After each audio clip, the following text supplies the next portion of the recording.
Shalom Bapak Ibu yang terkasih dalam Tuhan. Kali ini saya akan mengajak kita untuk merenungkan. Ini merupakan bagian daripada tugas pelayanan di mana dalam ibadah keluarga topiknya adalah tentang Matius pasal 6 ayat 11, dan saya memberi judul adalah Misteri Roti Sehari, ya. Karena ini adalah Tuhan sediakan bagi kita, ya, sehingga ini menjadi bagian dalam kehidupan kita. Coba kita melihat apa yang disebut dengan di dalam Matius 6 ayat 11. Saudara yang terkasih, ketika kita melihat Matius 6 ayat 11, kita akan membaca, dikatakan, "Berikanlah kami pada hari ini makanan kami yang secukupnya." Dan akhirnya ada yang memberikan tema, "Mintalah yang secukupnya saja, jangan berlebih." Saudara, saya mau memberikan kita makna yang sebenarnya daripada Matius pasal 6 ayat 11 ini. Nah, itu dikatakan di dalam King James, dikatakan seperti ini, "Give us this day our daily bread." Artinya apa? Berikanlah Tuhan hari ini, yaitu apa? Roti harian kami. Roti kami satu hari saja, cukup untuk satu hari saja. Nah, apakah ini membuat kita meminta yang secukupnya? Tidak. Karena apa? Ini adalah merupakan jatah Tuhan bagi kita, roti harian kita. Supaya apa? Besok kita masih tetap meminta kepada Tuhan yang sama, terus menerus. Karena kalau kita tidak minta dan kita tidak diberikan, maka akan menjadi kelaparan kita. Itu maknanya bagi kita. Nah, di dalam bahasa aslinya, bahasa Yunani, dikatakan ton arton hemon, ton epiosion, dos hemin semeron.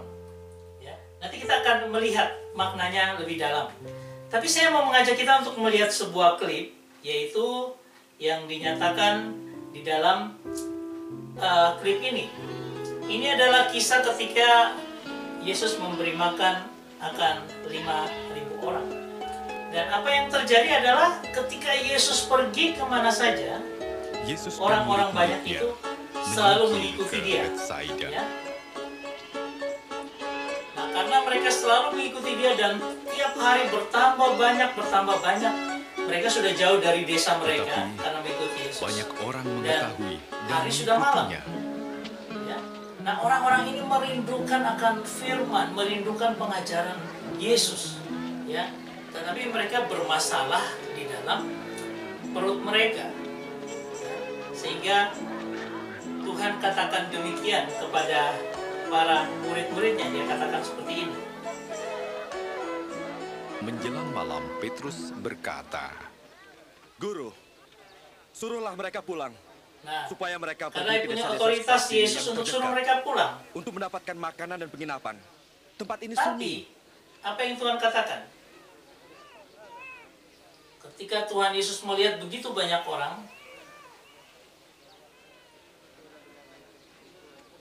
kamulah yang harus memberi makan. kamu harus memberi mereka makan.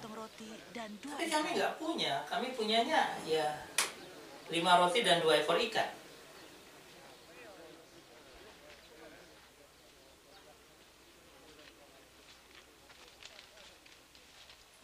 Dan apa yang Tuhan Yesus lakukan? Dia mengangkat itu dan dia mengucap berkat. Raja semesta alam yang menyediakan roti dan sumber dari segala berkat.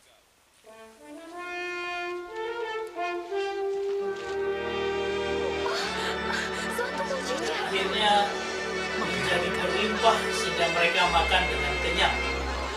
Semua orang, ada 5.000 orang laki-laki, ditambah perempuan dan anak-anak, diperkirakan 15.000 orang makan hari itu dengan kenyang.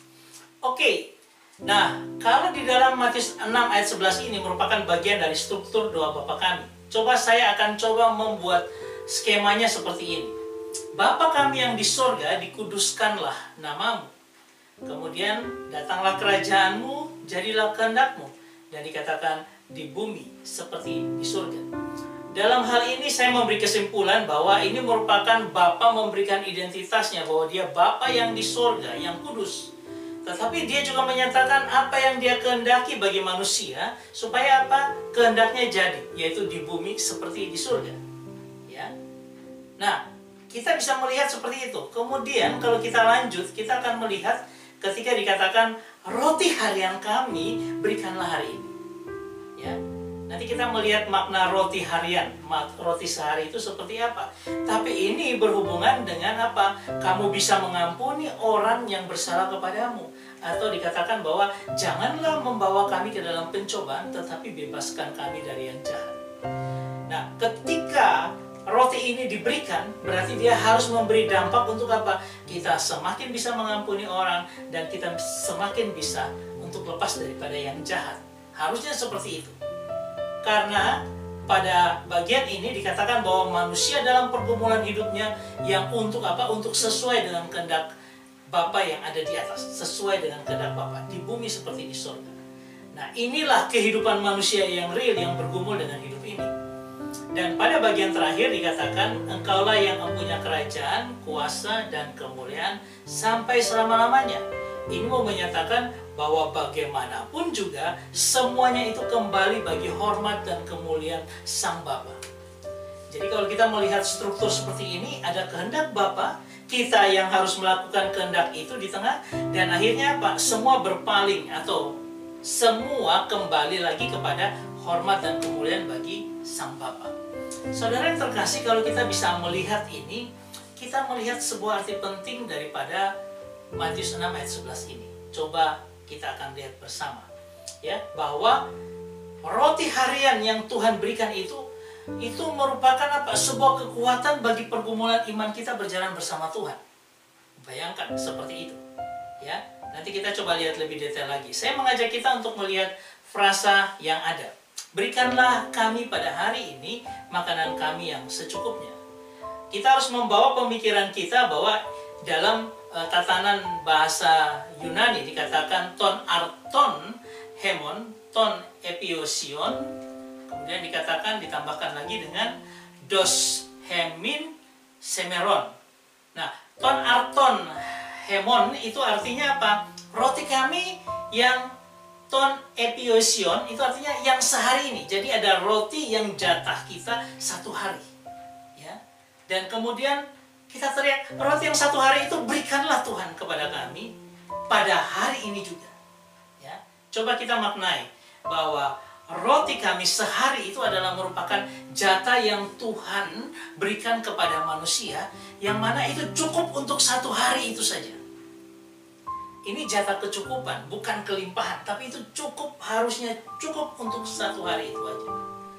Dan kedua, ketika kita bicara tentang berikanlah, kata berikanlah itu dalam tata bahasa Yunani dikatakan adalah aoris dan imperatif. Di mana aoris adalah berikan ini adalah di waktu yang lampau, sudah pernah terjadi. Jadi apa yang Tuhan akan berikan itu sebenarnya jatah yang sudah disiapkan, dan kita tinggal teriak, Tuhan berikanlah.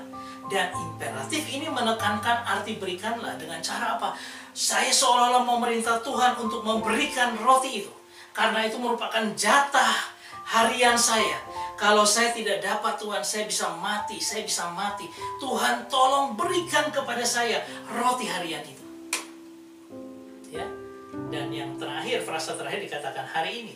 Karena artinya apa? Sebenarnya kita meminta itu, atau kita menegaskan Tuhan supaya berikan itu adalah karena apa? Kita minta hari ini, bukan besok, bukan akan datang.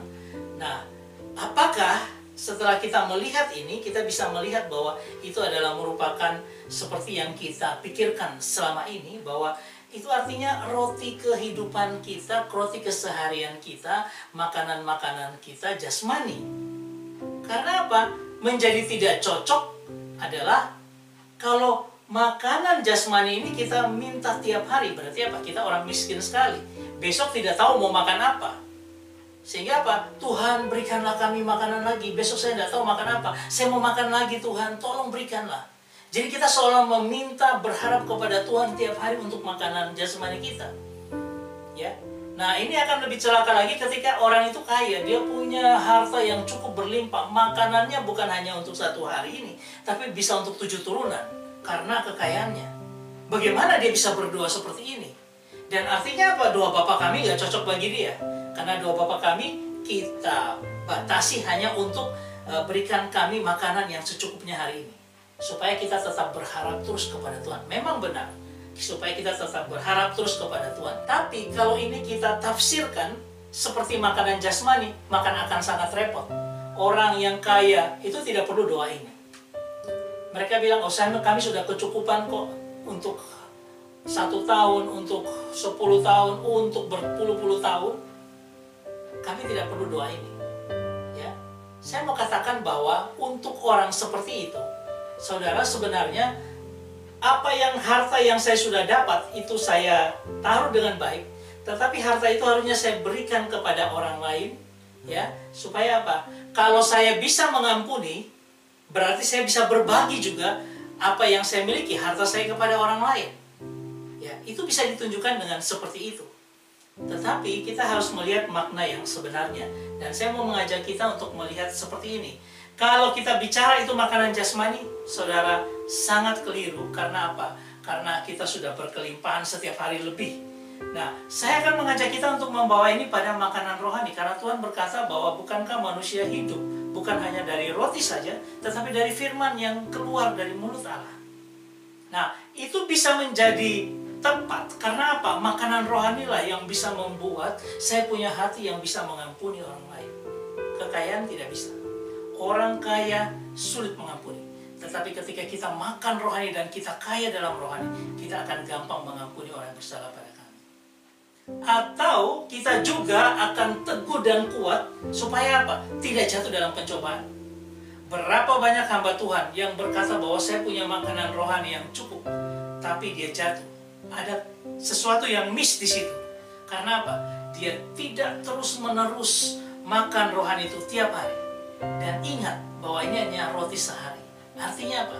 Besok saya berharap Tuhan berikan saya firman-Nya lagi. Besok saya berharap Tuhan berikan saya firman-Nya. Bermasalah adalah ketika apa? Kita sudah merasa sok rohani. Kita sudah merasa saya orang paling rohani. Seorang pendeta dan sebagainya. Lalu kita tidak makan tiap hari. Itu yang membuat kita jatuh dalam pencobaan. Dan itu yang membuat hamba-hamba Tuhan banyak yang jatuh dalam hal seperti ini. Kita harus selalu merasakan Tuhan, tolong berikan kepada saya. Setiap hari saya butuh makanan itu. Saudara yang terkasih, saya beberapa waktu ini mulai dari bulan Februari, Maret, April, Mei, dan seterusnya, itu mengirimkan setiap hari pembacaan Alkitab setahun. Bukan hanya nats Alkitabnya, tapi saya juga kirimkan audio Bible-nya, ya, sesuai dengan pembacaan itu. Saya kirimkan itu terus-menerus sampai saya bertanya, saya juga bertanya pada istri, untuk apa sih saya lakukan ini? Saya merasa, kok apa gunanya saya seperti ini? Bahkan saya merasa bahwa Bapak Ibu yang menerima mungkin saja tidak membaca atau tidak mendengar akan audio itu. Tetapi saya tetap lakukan. Sampai ketika saya merenungkan firman Tuhan ini, saya baru melihat jalurnya seperti apa yang Tuhan kehendaki. Tuhan mau ngomong bahwa engkau coba mencukupkan akan rohani-rohani orang dengan makanan rohani yang kamu kirimkan. Cukupkan itu, cukupkan. Karena kita kalau makan rohani itu harus cukup secukup-cukupnya akan kehidupan rohani kita bangun. Ya, jangan sampai kurang, karena banyak orang yang kurang. Mereka tidak peduli dengan santapan harian pagi, mereka tidak peduli dengan renungan harian untuk mereka, mesbah, keluarga tidak peduli. Ya, mereka melakukan semua tidak peduli. Itu artinya apa? Mereka kurang makanan rohani. Dan kalau kurang terus, engkau tidak bertumbuh dalam rohani. Nah, ini yang Tuhan ingin sampaikan kepada kita. Saudara yang terkasih, menurut saya ini pesan yang begitu pentingnya. Karena apa? Ketika kita bisa makan rohani tiap hari dengan cukup, banyak perkara yang luar biasa terjadi dalam hidupmu. Kau menjadi kuat dalam iman, tetapi juga apa? Tuhan memberikan berkatnya pasti. Karena ini merupakan sebuah tatanan yang Tuhan sediakan bagi kita. Bahwa apakah kita akan menjadi orang yang takut, khawatir. Kita punya kuasa sebenarnya dengan makanan rohani ini untuk apa? Mengalahkan semua pergumulan hidup kita. Bahkan COVID-19 tidak akan bisa menekan kita. Tidak akan bisa mencelakai kita. Karena apa? Makanan rohani kita cukup. Terus kita lakukan. Saya percaya Tuhan memberikan kekuatan ketika kita cukup makanan rohani tiap hari. Saudara yang terkasih, saya mengajak kita akhirnya pada refleksi seperti ini. Kita coba refleksikan pertanyaan ini. Sudahkah di dalam hidup kita firman Tuhan itu menjadi yang terutama? Karena kalau kita mau mengerti akan doa Bapa kami ini, ketika dikatakan berikanlah kepada kami hari ini Tuhan makanan yang cukup untuk kami hari ini, itu makanan rohani, sehingga kita merasa harus terus mencukupkan tiap hari dengan Tuhan. Maka firman Tuhan menjadi yang utama dalam hidup kita. Sebelum kita seperti itu, kita belum bertumbuh dengan baik. Saudara yang terkasih, pertanyaan kedua, sudahkah kita mengambil atau mencukupkan makanan harian yang sudah Tuhan siapkan? Ingat bahwa Tuhan sudah menyediakan itu bagi kita. Sehingga apa? Ketika kita mengambil itu dan mencukupkan makanan rohani itu pasti sudah bisa dilakukan, dan itu bukan hal yang sulit. Kita tinggal baca firman, renungkan firman, hidup dalam firman tiap hari, berteriak kepada Tuhan, Tuhan berikan saya besok lagi, besoknya lagi berikan saya. Kalau ini Anda lakukan, tidak peduli Anda orang kaya, orang miskin, orang apapun juga, engkau bertumbuh dalam Tuhan. Dan menjadi kekuatan kita untuk melawan segala sesuatu pencobaan, pergumulan, tantangan hidup dan sebagainya. Yang ketiga, percaya kita bahwa makan harian kita itu firman Tuhan yang akan mencukupkan kita dalam segala sesuatu. Kita tidak lagi terintimidasi oleh pergumulan apapun karena kita kuat di dalam Tuhan. Dan Tuhan pun tidak tinggal diam. Dia akan bersama kita pada hari ini juga. Untuk apa? Untuk melakukan banyak perkara, membangun iman kita, membuat kita teguh, bahkan melawan segala tantangan apapun yang terjadi dalam kehidupan kita. Saya berharap kita membangun diri kita terus. Dan ketika kita mengucapkan doa Bapa kami ini, kita akan berdoa dan berkata, Tuhan, saya ingin dicukupkan dengan firman-Mu setiap hari. Harus cukup Tuhan untuk rohani saya dibangun. Jangan kurang Tuhan. Kalau Anda sudah seperti itu, berbahagialah kita. Karena apa? Firman itu hidup dalam kehidupan kita dan akan membangun kehidupan yang luar biasa dalam keseluruhan hidup kita. Tuhan memberkati kita semua.